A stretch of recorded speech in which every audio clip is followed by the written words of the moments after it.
Are back in their homes, but Tropical Storm Debbie disaster keeps taking a toll. Residents are noticing some things are more expensive and not as cozy as they were before Debbie. TV20's Chris Gilmore reports a burst water line may end up costing some residents a lot of extra money.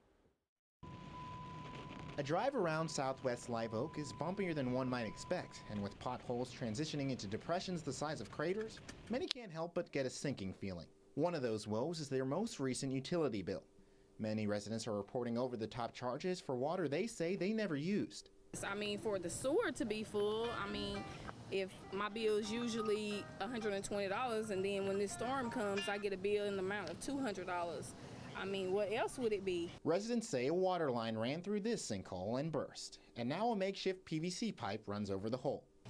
If we're not using anything more and we're not like having extra company. No extra company, but Wheeler and other residents are saying that they have more than the usual amount of trash and/or storm debris, items that most expect to be picked up by the city. It's become a matter some have taken into their own hands. They have some what's in mind, so I most have been taking some off my pile, burning a little bit in the barrel, but I say it's not my job to do, so I'm just going to leave it there. And wait for waste management services that aren't living up to their expectations.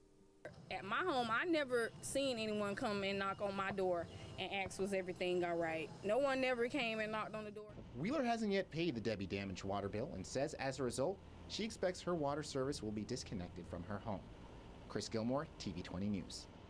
Calls to Live Oak City Hall and Suwannee County Emergency Management were not returned. Before reconnecting utilities, Live Oak ordinances state customers have to pay a reconnection fee of $37.32.